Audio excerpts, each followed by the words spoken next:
Friends, જય ખોડિયાર, જય માતાજી. અમારી ચેનલમાં તમારું સ્વાગત છે. આજે આપણે બનાવીશું દૂધપાક. દૂધપાક બનાવવા માટે મેં અહીંયા એક વાટકી ભરીને ચોખા લીધા છે. તો ચોખા આપણે 2 પાણીમાં ધોઈ લઈશું.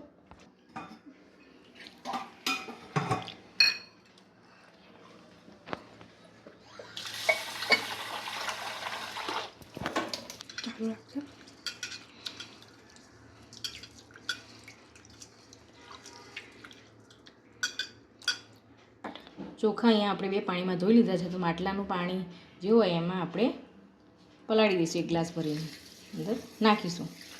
ચોખાને પાણીમાં 1 કલાક પલાળી દઈશું. જોડે કાજુ બદામને પણ વાડકીમાં પલાળીને મૂકીશું.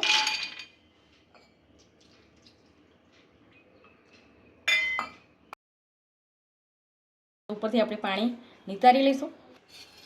એક તપેલી મૂકી છે ગરમ કરવા. એની અંદર 1 ચમચી ઘી મૂકીશું.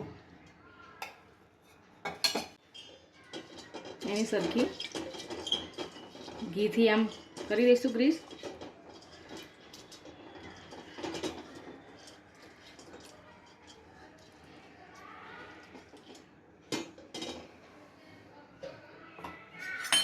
હવે જે ચોખા પલાળેલા હતા એ અંદર નાખીશું.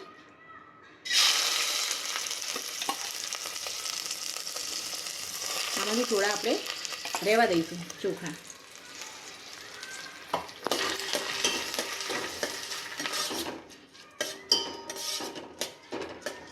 થોડી વાર ચોખાને શેકાવા દઈશું ધીમા તાપે.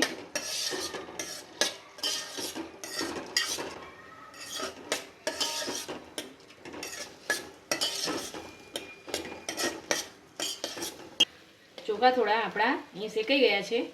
તો આપણે એમાં દૂધ નાખીશું. દૂધ મેં અહીંયા લીટર જેટલું લીધું છે.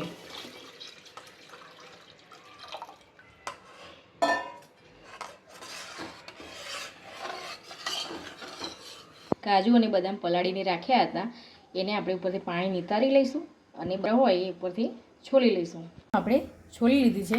તો હવે આપણે મિક્સરમાં ક્રશ કરી લઈશું.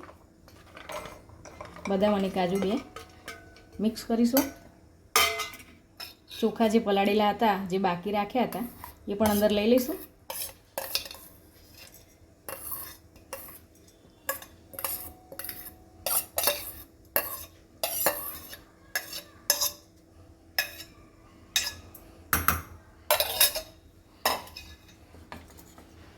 એમાં થોડું 2-3 ચમચી જેટલું દૂધ નાખીશું.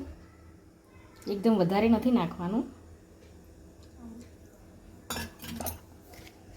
હવે આને આપણે ક્રશ કરી લઈશું. આ રીતે પીસીને આપણે તૈયાર થઈ ગયું છે. દૂધ અહીંયા આપણું ઘટ થવા આવ્યું છે. તો એ જે મેં 1 લીટર દૂધ લીધું હતું એમાં 1 વાટકી ભરીને ખાંડ નાખી છે. તમે જે રીતે ગળપણ ખાતા હોય એ રીતે તમારે લેવી.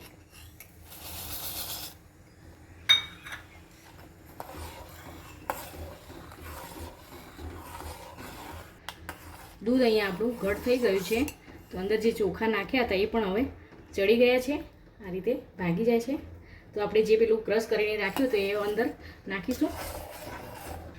કાજુ બદામ અને ચોખાને મિક્સરમાં ક્રશ કરેલા હતા એ આપણે અંદર નાખીશું.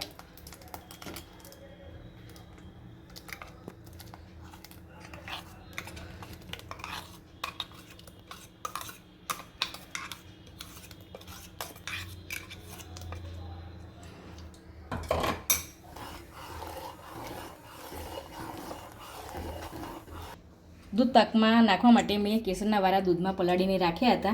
એની અંદર આપણે 1 અડધી ચમચી જેટલું જાયફળ લઈશું. જાયફળનો મેં પાવડર કરીને રાખ્યો હતો. ઇલાયચીનો પણ પાવડર કરીને રાખ્યો છે. એ પણ 1 ચમચી જેટલું નાખીશું. આ બધાને સરખું મિક્સ કરી લઈશું. પછી આપણે દૂધ પાકમાં નાખીશું. જો તમારી પાસે કેસરના વાળા ના હોય તો દૂધની અંદર ચપટી હળદર મિક્સ કરીને પણ દૂધ પાકમાં નાખી શકાય. ચારોળી નાખીશું દૂધ પાકમાં. ચારોળી બહુ જ સરસ લાગે.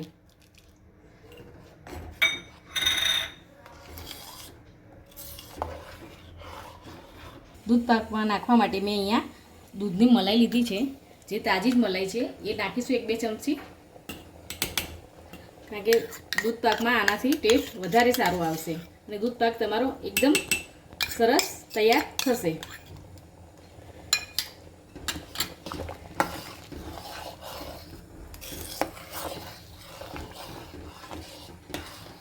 દૂધ પાક આપણો તૈયાર થઈ ગયો છે.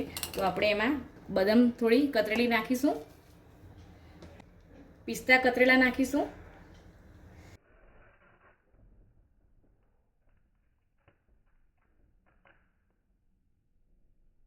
ખીરને થોડી વાર ઠંડી થવા દઈશું, પછી આપણે સર્વ કરીશું.